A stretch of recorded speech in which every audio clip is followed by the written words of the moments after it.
Hey, thanks so much for sending in questions. We wanted to do something a little bit different and maybe even kind of fun, so we thought we'd ask you what kind of questions you might have, and you answered. So here we go with a list of things that you've asked us, either on Facebook or private message, and here we go in no particular order. Some of the challenges that we face with the people that we work with every day are that they believe that they have the right path and they believe that we're wrong, and so we butt heads a lot. It's very difficult to find even ground. I would say that would be this constant feeling of, is this working? What is God up to? What is He doing? You know, there's a part in the Bible where it talks about misguided zeal. And for me, that's probably the most difficult obstacle in my heart. They continually say, we believe very similarly to you, but actually the reality is that they don't.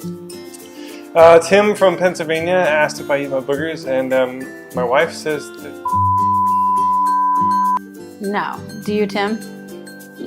How do we stay cutely in love with each other? We work through our issues and we try to settle differences and to move on.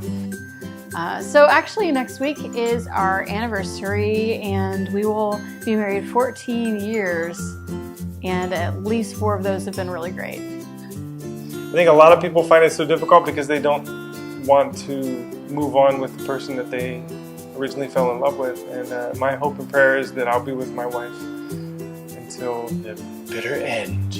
I'm just kidding. Mordecai asked me, are you guys still so cute? Question mark, question mark, question mark, question mark.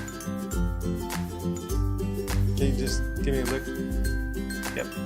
Sarah Williams, my favorite Bible verse is in Romans chapter 5, verse 8. But God showed His great love for us by sending Christ to die for us while we were still sinners. 1 Thessalonians 5:24, and it says, faithful is He who has called you, He will surely bring it to pass.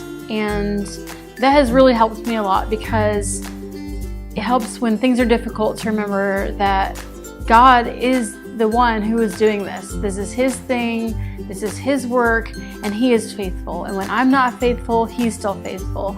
And when I feel like everything that we're doing is either difficult or not working, I can remember, well, this is the Lord's calling for us, and He is faithful to bring it to pass.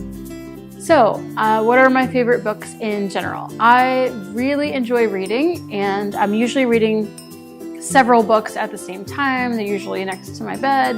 And when I get time, I usually read like a little chunk of this one, little chunk of that one. So my answer would be, I love all the books. Life in Cambodia is very different from life in the States. I've been here nearly a quarter of my life. Going to the market is more difficult than going to a grocery store in the States. We have to travel very far to get nice groceries.